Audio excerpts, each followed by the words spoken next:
days ago, the Georgian Dream introduced repressive laws instead of administrative responsibility, criminal responsibility now in place.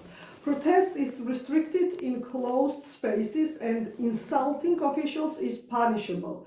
What do you think is the goal of Georgian Dream in passing these laws, and what has similar repressive legislation brought to Russia? Well, this is the authoritarian playbook, which is really similar across the entire world. And we've seen this in Russia, we've seen it over a longer period in China, but it's always the same principle. It starts with oppressing the opposition. It continues with crackdowns on protests.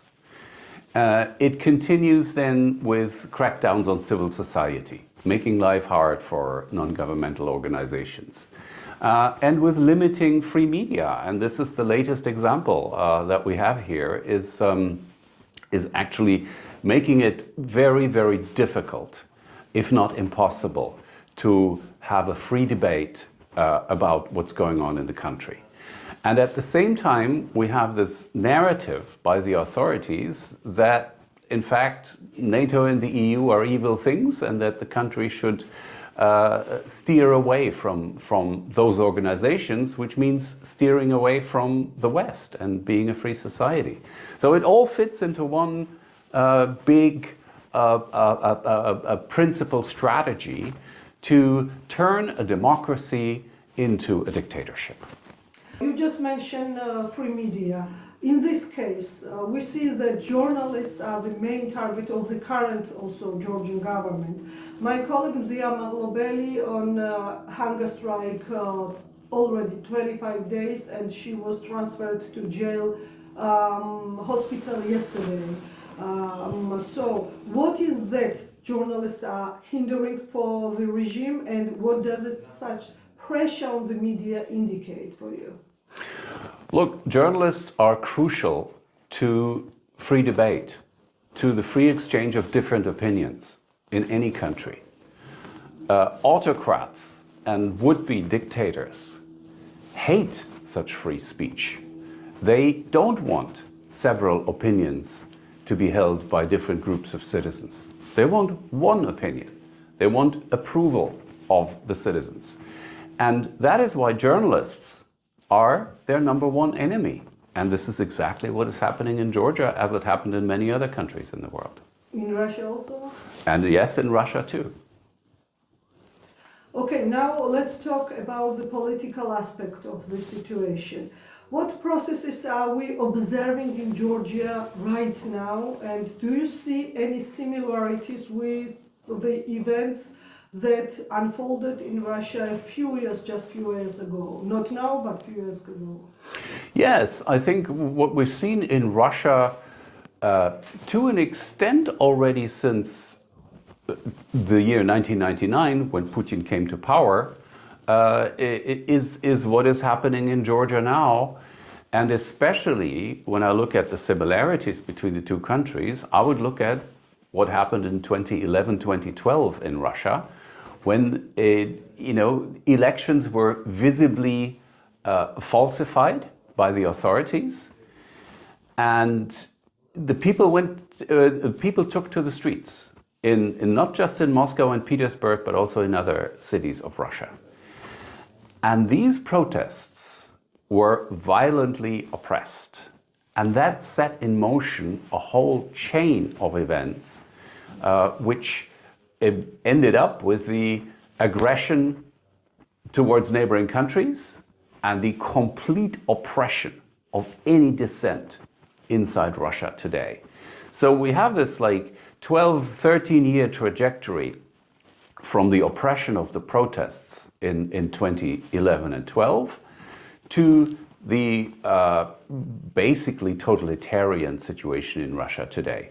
Georgia is undergoing a very similar process. It is still at the beginning, but the signs are absolutely clear. And now the final question regarding this issue. What kind of developments do you expect in Georgia, and in your opinion, how can we avoid the Russian scenario in Georgia? It is first and foremost up to Georgians, Georgian citizens themselves, to make it harder and hopefully impossible to actually follow through entirely with the Russian scenario in Georgia. And that works through consistent civil disobedience, new forms of protest. You know, there are so many ways one can protest that is not yet in the current legislation of Georgian Dream. You know, I mean, the Chinese invented a way of like holding up an empty page of paper as a sign of protest, you know. So you would have to pass a law that holding up a blank paper is punishable. You know, I mean, these are all things that make life hard for autocrats. And I think these forms of protest and of civil disobedience are possible in Georgia. The good thing is that Georgia is a more westernized society today than Russia has ever been, right? So there is a higher percentage of Georgians that are in contact with the world, that speak foreign languages, that consume foreign media, that also use media that like Voice of America or Radio Liberty, which are geared towards citizens in countries with an autocratic government. So I think there is more hope that Georgians manage to disable this authoritarian playbook in their own country. Of course, they need support from abroad. So, you know, here's the thing. Georgian Dream ultimately wants to have the cake and eat it at the same time, right? They want to have the advantages of some kind of partnership with the European Union without actually having to follow through with the rule of law, checks and balances, human rights, civic rights, and so on. And the EU can tell them that, no, you cannot have this. You cannot have both. You cannot oppress your own people and yet reap the advantages of a beneficial trade relationship with the European Union. So, you know, that is one way one can help, is to keep up the pressure on the regime and say, if you continue violating the basic principles of democracy and human rights, you will have to reap the consequences economically and financially, for example.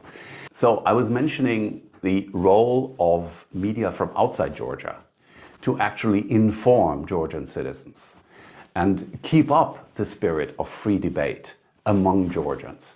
And you know, this is something that the European Union, that Western countries can also support by helping journalists from outside Georgia, including Georgians themselves from outside Georgia, to actually keep up the spirit of freedom in their own country.